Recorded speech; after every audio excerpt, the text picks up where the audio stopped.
चीज है,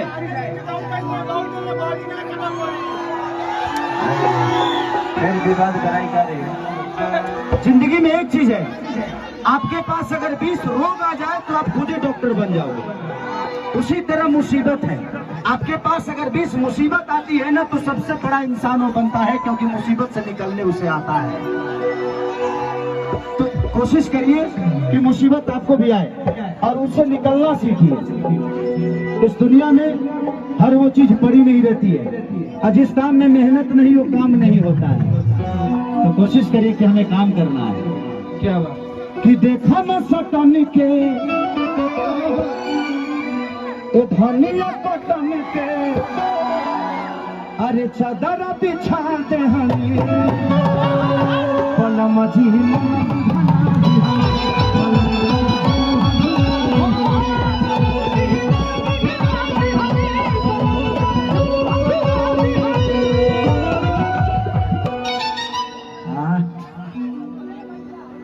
अच्छी डांस आता है पहले वाला की तरफ माइयो क्या वाला है? अजी तो डिमांड लाइक है, तेरा मौसी के डिमांड बा। अब देखो बेटा, इस उम्र में नाचोगे, तुम्हारा सिस्टम बहुत छोटा छोटा है अभी। हाथ छोटा है, पैर छोटा है, तुम्हारा लोग दूसरे जगह रहे लो। अरे यार, शरीर में बहुत कुछ छोटा है तुम्हारा, पता नहीं टाइम से काम करता है कि भी नहीं। अब तो आ गया अपने मौसा के संगे नाचने। बदमाश तहरा माई के, तेरा नाम करो। नाचोगे पता? हाँ, चलिए इस लड़के के हौसले के लिए ताली बजाइए आप। ये बच्चा इतने भीड़ में आकर भी आज ये लाखों पब्लिकों के बीच में अपने आप को दिखा रहा है। ये हौसला बहुत कम लोगों के बीच में होती है। इसके लिए चल बेटा, आज नाच नाच, तुरमाइयों का कहे कि बेटा पैदा पहले बनेगा। देखने लगी, देखो तुम इधर नाच रहे हो, तुम्हारा पापा तुम्हारा जोड़ीदार मत खींच दे उधर से। तो टाइम से घर चले जाना, काम फरियाला से पहले निकल गई है। मोबाइल बड़े अब ठीक ना लगा, माई के सुरक्षित तो के आइल बा, पापो के लेके आइल बा, ना फानी हम करना होना है।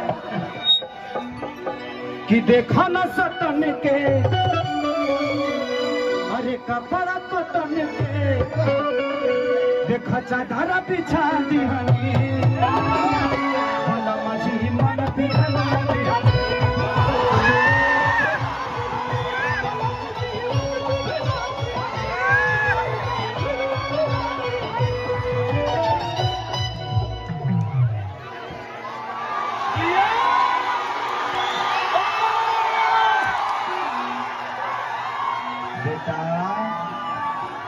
अपने माई से पूछना कि तुम पक्का अपने पापा के ही बेटे हो ना।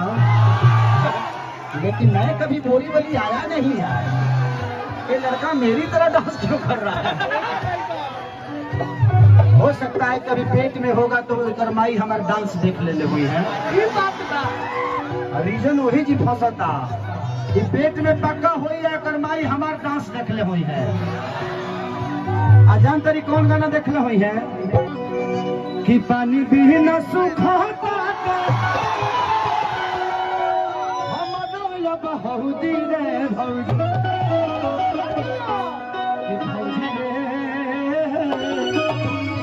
पिया बारा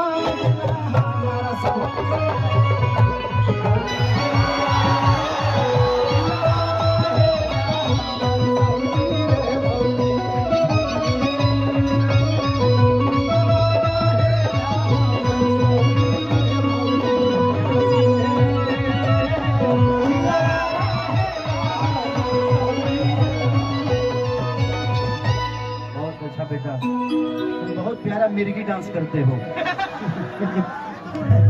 बताओ ये लड़का जब पैदा भइल हो तो माई के कितना दर्द भइल हो, कैसे जे ई सोच पैदा ना भइल हो, यूने से हेंगा हेंगा करत पैदा भइल हो।